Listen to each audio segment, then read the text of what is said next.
Surgido no rádio, o programa de auditório sempre foi um produto audiovisual. Influenciado pelo teatro de revista e pelo circo, o gênero se mantém como um clássico na televisão brasileira.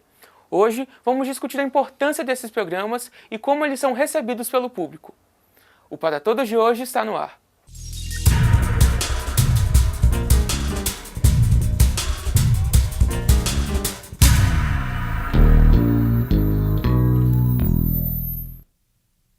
O entrevistado de hoje é o Elias Santos, coordenador da Rádio FMG Educativa. Elias, muito obrigado por ter aceito o convite aqui do nosso programa. E para a gente começar a discutir, o programa de auditório, ele já vem do rádio. É isso. Então, como que funciona? O que influenciou o programa de auditório? Ele serviu de ponte do rádio para a televisão? Como que é? É muito legal essa sua pergunta, porque as pessoas pensam assim, o rádio está lá já, né? Mas o rádio, na verdade, ele está dentro de um contexto. Então, quando o rádio surge, né, o dispositivo rádio, ali no final do século XIX, início do século XX, o que acontece? O teatro de revista, que era um teatro muito popular na época, o rádio vai beber muita coisa do teatro de revista. Principalmente dois aspectos, né? O humor do teatro de revista, que era muito forte, e a questão musical, que o teatro de revista tinha isso, a apresentação de números musicais. Então, o rádio vai roubar isso para ele. E aí, ao roubar isso para ele, o rádio vai roubar também aquela estrutura do teatro, que acaba se transformando aos poucos num auditório, né? Então você tem uma plateia que participa de algum evento cultural. E aí o evento cultural seria o programa de auditório. Então isso nos ajuda a entender um pouco, né, essa coisa assim, que o programa de auditório não surge do nada. Então já existia dentro da cultura, da nossa sociedade, uma tendência, né, e uma vontade das pessoas de irem aos teatros, irem aos cinemas. Por exemplo, é muito legal, nesse estudo que eu fiz, os cinemas, antes da apresentação do filme, né, cinemas pequenos, tá? Tinha apresentação teatral para entreter as pessoas antes do início do filme. Então era chamado de cine-teatro. Isso no Brasil, ali no início do século XX. Então é bacana porque muito dessa estrutura vai ser aproveitada. E aí o programa de auditório vai usar o quê? Ele vai usar muito do humor, da interação com o público, que era uma coisa que o teatro de revista tinha. O teatro de revista, inclusive, ele vai sofrer muita censura depois com Getúlio Vargas por causa das sátiras políticas. Então aí o teatro de revista vai achar um outro caminho, que é um caminho interessante que o programa de auditório também vai utilizar, que é a sensualidade. Então você tinha no teatro de revista números de striptease. Muitos números femininos, mas na pesquisa que eu fiz tinha números masculinos também. Então você tinha as dançarinas, as vedetes do teatro de revista, mas você tinha os boys, como eram chamados também. Então, em bem menor número, né? Mas eles estavam ali presentes também. E além do teatro de revista, um outro evento cultural que vai influenciar demais o programa de auditório, principalmente os programas populares, com a participação da plateia, com o cheiro da plateia, com o grito da plateia, com as palmas, os choros, é o circo. Então o circo, que aí é milenar, né? Mas eu não estou falando desse circo contemporâneo, eu falo mais desse circo, né? Sabe aquele circo mais simples da cidade do interior, aquele popular que chega, põe sua lona e tal, o cara que está te vendendo a pipoca é o cara que vai apresentar o número de trapezista depois, né? Então isso é muito interessante, como é a família do circo, né? Que é o circo que sobrevive a dificuldades. Então um circo, aquela coisa da plateia junto. Tem uma coisa no circo também que vai ser muito importante para o programa de auditório, que é aquela ideia do risco. Então o programa de auditório, ao vivo, ele sempre tem um risco, faz parte da estética dele. Então, por exemplo, o calouro que chega para se apresentar, você olha assim e fala, esse cara não tem noção nenhuma, ele não sabe que ele é ruim, que ele vai desafinar, mas para o programa de auditório, percebam como um show de calouros para funcionar tem que ter um calouro ruim. Não dá para ter só calouro bom, a plateia espera isso. Então esse risco e essa ansiedade da plateia, até um sarcasmo, um certo tipo de sarcasmo da plateia também, vem do circo. O circo traz isso. Preste atenção como os números do circo tradicional são sempre perigosos, arriscados. O trapezista, o cara que entra no Globo da Morte, o que enfrenta as feras, o cara que joga as facas, tem lá a mulher dele lá, como na mira. Então eu trabalhei muito assim. O programa de auditório, ele começa no rádio, vai para a televisão, mas ele tem uma vida independente. E ele também sofre influência de outros dispositivos, no caso o teatro de revista e o circo.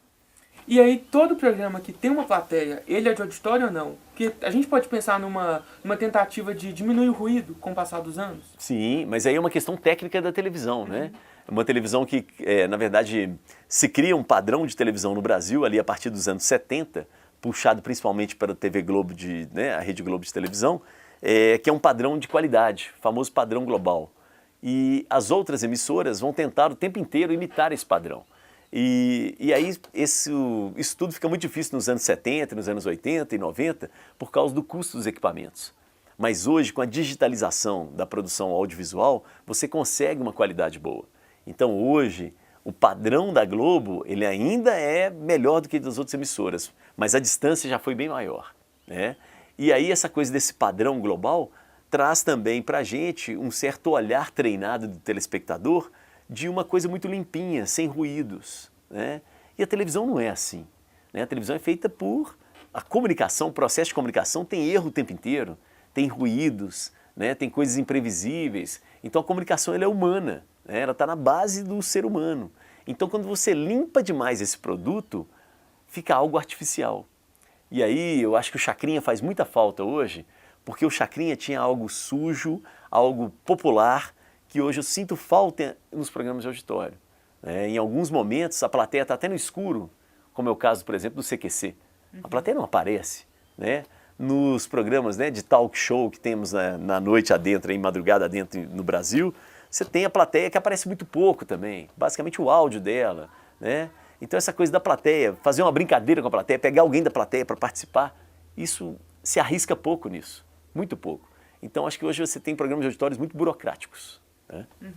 Em relação à mulher, a figura da mulher, porque quando a gente olha para o programa de auditório, tem muito da dançarina, da jurada, mas é raro você ver apresentadoras. Como que fica a mulher nesse gênero? Ô Daniel, é interessante que você falou, porque assim, nós vivemos numa sociedade machista, então não tem jeito. O rádio e a televisão estão dentro da sociedade, eles não são separados da sociedade. Então muito desse machismo da nossa sociedade, né, patriarcal, o homem no poder, vem para o rádio também, né? E aí o que acontece? Você tem a voz grave. Então geralmente as apresentadoras, as locutoras, elas muitas vezes elas têm até que engrossar a sua voz para conseguir seu lugar. Então você vê isso muito claro no telejornalismo, né? Que as mulheres têm uma voz, né? E no radiojornalismo também. Tem uma voz, né? Você fala assim, ah não, você não tem jeito para ser repórter não, porque você tem a voz muito fina. Não dá credibilidade. Mas a credibilidade vem só da voz grossa, né? Que é a voz do pai, né? E do macho e tal, isso aquilo dominante. Então, os programas de auditório, durante muito tempo, foram apresentados por homens.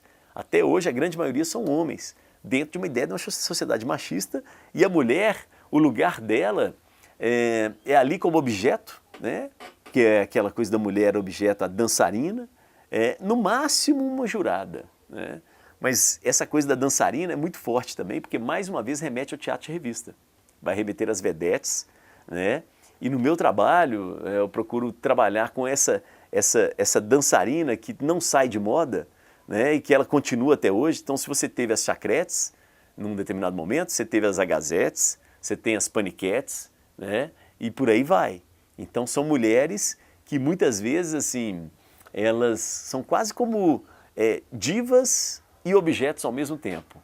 São inalcançáveis, elas estão lá em cima no pedestal, né? Os homens desejam, as mulheres gostariam de ser aquelas mulheres, né? Mas elas estão praticamente objetos que estão ali acompanhando músicas, então são corpos que performam, fazem parte do cenário, têm adereços, né? Esses adereços até hoje, assim, hoje é claro, né, as paniquetes, né, tem cada vez menos adereços, né? Então, mas no caso das chacretes, por exemplo, que você vai ver lá nos anos 80, elas remetem muito às vedetes do teatro de revista lá dos anos 50. Plumas e paetês, sabe uma coisa que você olha assim e fala, isso é meio brega, né? Isso é meio antigo, esse maiô cintilante, sabe umas coisas assim? Mas você vai pegar um pouco na história e na origem, isso vem e remete lá ao teatro de revista. Então acho que isso é muito significativo, assim. É claro que elas dão um frescor ao programa também. Os passos, né, as danças, isso ajuda a dar uma leveza. Mas no caso das chacretes, elas não eram nem coreógrafas tão boas assim, né? Você vê hoje, por exemplo, a turma do Faustão dança muito bem e tal, parece até um monte de máquinas, né, de tão perfeita que é a dança. Você nem distingue uma da outra direito. Elas ainda usam esses maiôs meio cintilantes, essa coisa meio maquiagem forte, meio bregão assim. No caso das chacretes, elas meio estranhas, às vezes erravam o passo, né? A música entrava, não acertavam e por aí vai. E uma outra coisa que eu acho muito importante da gente notar na participação dessas dançarinas é o seguinte: a princípio elas não teriam voz, né? Principalmente no caso das chacretes. As paniquetes não falam muito e as agazetes também, né? Mas no caso das chacretes você não tinha isso. Mas elas, a princípio, não tinham voz, mas durante a apresentação do artista ou do calouro, elas dublavam a música. Então elas ajudam, Daniel, a trazer a ideia do sucesso. Então aquela música, ela faz tanto sucesso, ela está na boca do povo, que está até na boca das dançarinas. E as dançarinas, quando a gente assiste, ao vê-las cantando, a tentação nossa é cantar junto também, né? Então tem essa coisa assim de elas ajudarem a propagar o sucesso. Elas dublarem a música de sucesso ajuda no jabá. E ainda na identidade, como que é a construção da persona do apresentador? É uma coisa coletiva, individual? O que é exacerbado nesse apresentador? Principalmente a questão do carisma, tá? Então acho que isso aí é uma característica fundamental. Desde o cara que fazia a apresentação lá no teatro de revista, porque você tinha, né, no cabaré, você tem o cara cabaretier, né, que é o cara que apresenta os números. No teatro de revista você tinha também o cara que era o apresentador, né, chamado de compère, né, compadre, uma tradução para o Brasil. Então você chama e vai conduzindo. Então você tem que ter um carisma, né? Você tem que ter time. Gosto muito de pensar, quando a gente fala no teatro de revista, nos programas de humor, né, que a gente tem A Praça é Nossa, né, você tem alguns programas de humor que são muito tradicionais e são vários números que acontecem ali na praça, por exemplo. E o apresentador, o Carlos Nóbrega, ele vai chamando, então ele vai chamando e conduzindo. Então você tem que ter esse carisma. Me parece também que sempre se exigiu muito essa coisa do homem com voz boa, principalmente por causa do rádio. Voz boa, assim, voz grave, né? Aquela boa, bem articulada, essa coisa toda. Mas depois com a televisão, isso caiu por terra. Então esse personagem, né, já não precisava mais ter aquela voz padrão do rádio dos anos 40 e 50. E tem uma outra coisa também. A gente pode até olhar para o Gugu. Assim, para o Gugu, exatamente. O próprio Chacrinha, ele não tem uma voz padrão, né? O Faustão também não tem uma voz padrão. Já o Silvio Santos tem. Por quê? Porque ele pertence a uma outra geração, né? O Raul Gil já tem. Ele coloca a voz dele mais grave, mais alta, mais bem articulada, né? Ele imposta a voz, né? O Raul Gil até canta. Isso é uma coisa interessante também. Vários apresentadores de programas de auditório com show de calouros são cantores frustrados também. O Chacrinha queria ser cantor, mas acabou virando baterista, né? O próprio Raul Gil, volta e meia, canta, né? Você tem, né, o Silvio Santos também canta, ele puxa com as suas colegas de auditório. Então tem essa coisa meio do cantor ali, que não é cantor. O Ari Barroso foi um dos grandes apresentadores de programa de auditório, né, na era do rádio, né, cantor e tal, isso e aquilo. Então, assim, tem essa questão também de ter uma musicalidade, uma certa musicalidade para compor esse personagem. E aí eu acho que tem uma coisa muito interessante também, que é a plateia. Então a plateia, assim, ela aprova ou desaprova esse apresentador. Ela é cruel com isso também. Então nós vimos vários, né, rostinho bonito, né, um cara inteligente, né, o ator famoso, tentarem emplacar como apresentadores e não conseguirem. Porque falta esse carisma, falta essa musicalidade, né, falta essa relação, essa interatividade com o público. Então não adianta, assim, eu acho muito perigoso quando a gente começa a pensar assim, modelos, tanto feminino quanto masculino, modelos mesmo, que são bonitos, para apresentarem programas, tá? Principalmente se o programa tiver auditório. Aí é mais complicado ainda, porque você tem que ter carisma, não tem jeito, você tem que interagir com o auditório, né? Eu realmente, assim, não entendo porque alguns programas têm o auditório apenas como cenário, sabe? É um desperdício de um auditório. Correr pouco risco, sabe? E a maioria dos programas são gravados. Se a coisa não funcionasse, corta, edita, depois você faz de novo, né? E em relação à presença dos jurados, qual que é a importância desses jurados e desses olimpianos, desses atores, cantores? Vão por partes, né? Porque é muita coisa. Mas os jurados são fundamentais, né? Um bom programa de auditório ou um programa que está escolhendo, selecionando algum talento, né? Como nós temos diversos atualmente, tem que ter um corpo de jurados interessante. Não precisa nem ser bom, mas interessante. E o que eu chamaria de interessante? 2 pontos que eu aponto na minha pesquisa. 2 sujeitos, 2 personagens que você não pode abrir mão de maneira alguma num corpo de jurados. Primeiro, o jurado bonzinho. Sabe aquele jurado assim que tudo tá maravilhoso? Nossa, criança, mas é muito boa a sua música. Não, mas ele é tão fofinho, ele desafina, mas ele é tão bonitinho, né, e tal. É aquele que para ele tudo é bom. Né? Geralmente ele acompanha a plateia, o voto dele vai junto com a plateia, aí ele ganha a plateia e tal, isso e aquilo. A El Que Maravilha faz isso muito bem feito, e não de uma forma piegas. Né? A El Que sabe lidar com isso. Ela tem uma interação interessantíssima com a plateia. Tanto é que quando ela é chamada no programa do Chacrinha, ela é ovacionada igual o Chacrinha. Aplausos, El Que. Muito legal. E o outro jurado importante, se você tem um jurado bonzinho, é bom você ter um jurado chato. Sabe aquele jurado que pega no pé? E geralmente ele vai usar argumentos técnicos para desqualificar a apresentação do calouro. Então o jurado chato é fundamental. Quando a gente fazia o Elias Sunshine Show, né, que é um programa de auditório que a gente fez aqui na faculdade durante muito tempo, depois fizemos Rede Minas e tal, isso e aquilo, e eu apresentava, porque fazia parte da turma, né? Essa coisa, né? Ah, você tem a voz boa, vai lá e apresenta, né? Então, mas eu tive que aprender que não era só isso, ter a voz boa, não adiantava só a voz boa. Eu tinha que interagir com a plateia, eu tinha que ter momentos de interação. E eu fui criando isso também, né? A gente tinha uma coisa muito interessante, assim. Na hora de escolher os jurados para ajudarem na seleção dos calouros, a gente sempre chamava atores também para fazer parte. Por quê? Porque o cara tinha que fazer o papel. O papel do jurado bonzinho, que tudo estava lindo, maravilhoso, e o papel do jurado chato. E esse papel é o mais difícil, porque você vai contra a plateia. Então, eu brincava muito assim, eu e a turma da produção, para a pessoa assim, falar, você funcionou bem como jurado. Sabe por quê? Quando você pegava no microfone da segunda, terceira vez, o povo já vaiava. Então já houve uma identificação da plateia com, opa, esse é o jurado chato. Esse vai ser sempre contra a gente. Então vou vaiar. E hoje você vê isso aos montes, assim, né? Você vê, por exemplo, nos vários programas, The Voice. É um programa de auditório? É. Show de calouro? Não diria, porque as pessoas ali já estão preparadas, né? Então, os cantores ali já passaram dessa fase de calouros. Mas você tem jurados, né? Então, se por um lado você tem o Daniel e a Cláudia Leite, que fazem uns jurados muito bonzinhos, né? O Daniel, inclusive, chama todas as mulheres de princesa, né? Além de bonzinho, ainda tem essa coisa meio do lobo mau, né, e tal. E aí você tem um Carlinhos Brau, que é um meio doido, é um jurado meio maluco, assim, fala nada com nada, aquela coisa assim, né, tal. Mas você tem um jurado chato. E, na minha opinião, o Lulu Santos faz esse papel, né? Ele faz caras e bocas durante a apresentação, ele demora a bater lá, né? Ele geralmente se qualifica tecnicamente e tal. Peguemos um outro exemplo, Superstar, que é um programa mais novo, né? Esse tem jurados sem carisma. Ele tem um problema no júri.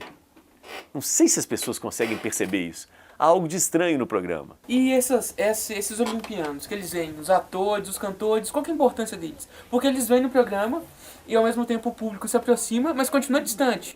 Porque nunca vai alcançá-los. Isso, Mas no Chacrinha tinha uma coisa legal. No final do Chacrinha meio vale tudo.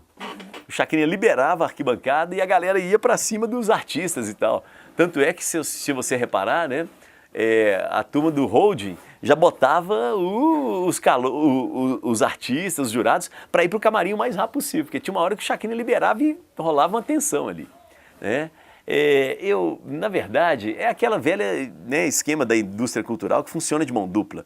Então você tem artistas conhecidos, que estão ali, muitos deles como jurados, né? Atores, atrizes, cantores e tal, como jurados, continua até hoje. Por quê? Porque, de certa forma, para eles é bom, dá mídia para eles, e eles chamam a audiência, né? Meio uma isca. Agora, no caso dos cantores que se apresentam nos programas de auditório, e aí do Chacrinha, a coisa do circo é muito evidente. Por quê? Porque você tinha de tudo no Chacrinha. Você tinha do Titãs, lá nos anos 80, cantando Polícia, no auge da rebeldia, no final da ditadura, início da democracia.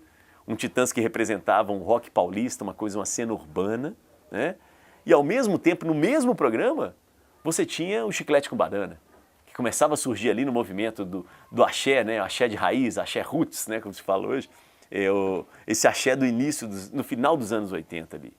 Então, a plateia era a mesma, mas as atrações mudavam. Mas a relação da plateia era a mesma. plateia gostava, ela interagia, mesmo quando iam artistas que não eram conhecidos, porque tem isso também. O Chacrinha, ele é um produto da indústria cultural também, a gente não pode esquecer isso. Há um certo romantismo ao falar do Chacrinha, mas o Chacrinha vai trazer o jabá para a televisão brasileira. Eu fiz uma entrevista há muito tempo atrás com o Roberto Menescal, da Bossa Nova, e o Roberto Menescal falou assim, olha, legal, estão lançando aí a discoteca do Chacrinha, né? Mas o Chacrinha é o inventor do jabá no Brasil. Para você tocar num programa do Chacrinha, você tinha que dar alguma coisa em troca. Né? Ou a gravadora bancava, botava uma grana para lançar aquele artista. Da turnê do Chacrinha. Isso, ou você ficava devendo, aí você negociava diretamente com o filho do Chacrinha, né? Você ficava devendo um show pro Chacrinha, por exemplo. Na ditadura, teve um período que os programas de auditório eles foram extinguidos lá, foram tirados. Por causa do bizarro. Teve até um caso que o Chacrinha levou uma mãe de santo e deu uma confusão. Foi. E sempre tem o lugar do bizarro. A gente falou do risco, mas tem um bizarro. E como que esse bizarro ele é hoje em dia? Porque hoje em dia a gente não tem tanto um bizarro como uma mãe de santo que vai fazer um despacho no programa, mas tem a tragédia. Daniel, Qual que é esse lugar? mas é interessante você falar isso, mas assim, é bom pensar que tem muita bizarrice no ar, sabe? Tem muita bizarrice. Você tem também essa parte da exploração exploração do ser humano mesmo, dos sentimentos, da mazela do ser humano, da sociedade e tal, né?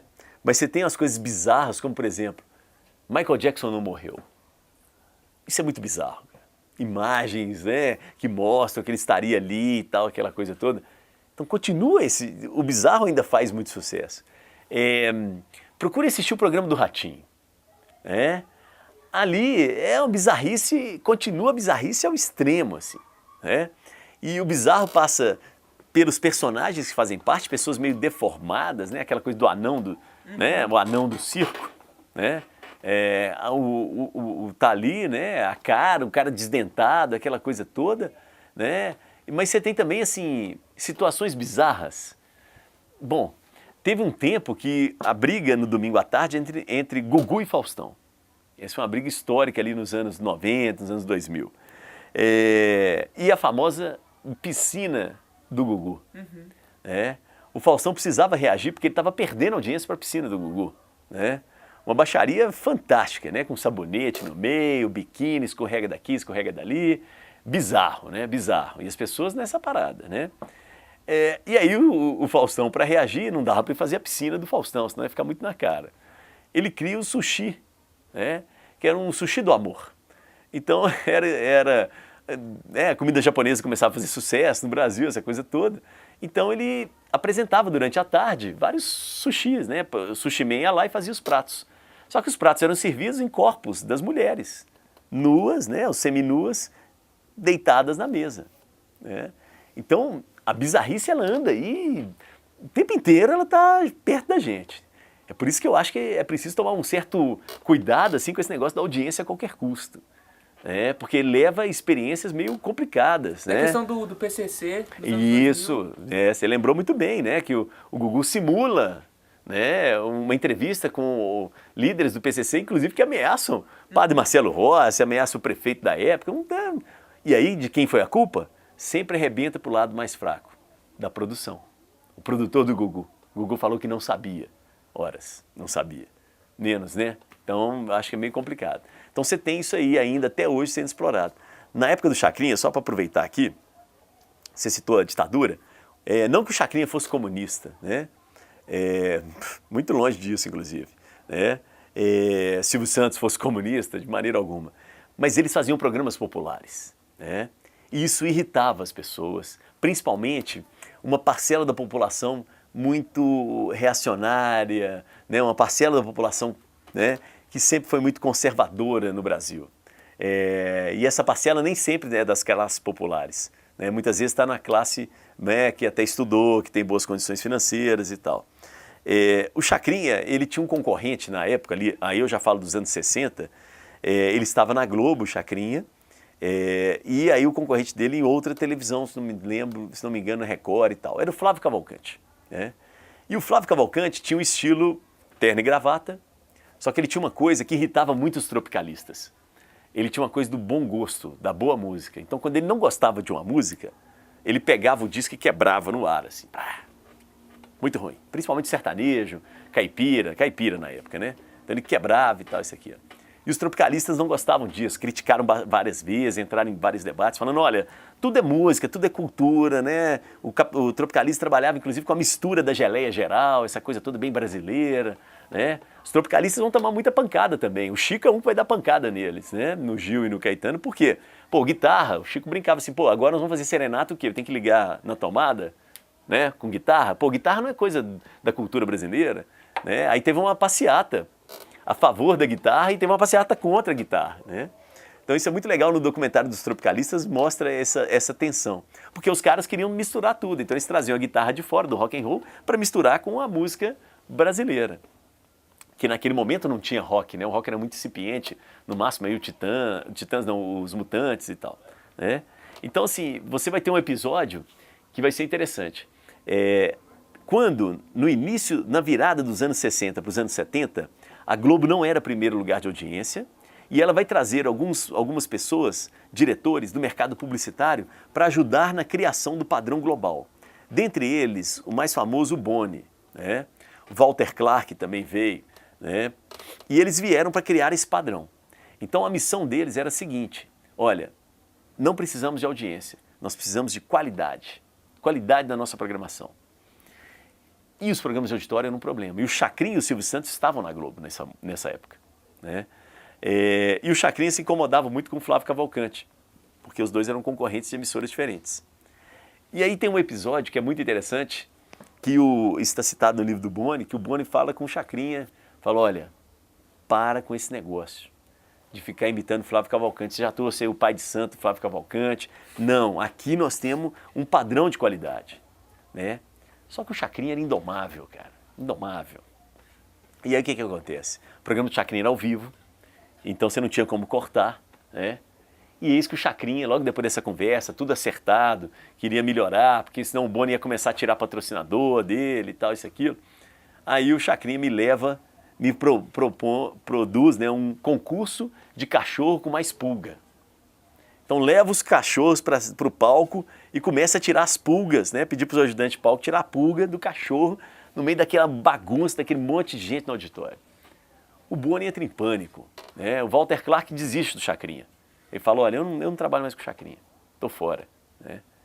E aí já havia uma certa indisposição de uma parte da sociedade que apoiou o golpe militar. Por isso que o golpe, a gente não pode pensar nele só como civil, só como militar, ele é civil e militar. Então uma parte reacionária da população, que não gostava dos programas de auditório na televisão, achava que a televisão brasileira estava muito suja, muito poluída, né? Precisava de um conteúdo melhor, né? Para poder educar as massas. E aí o que acontece? Essa parcela se incomoda demais com os maiôs sensuais das chacretes. Então o Chacrinha começa a ser censurado.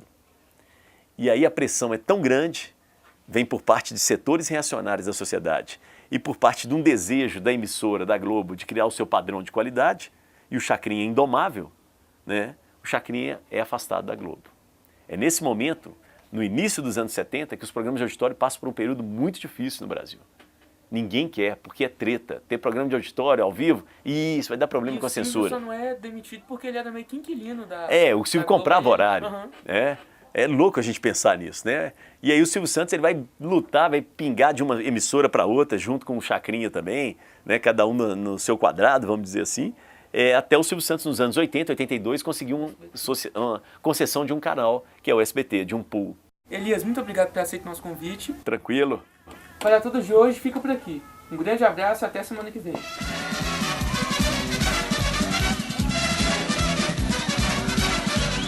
Abelardo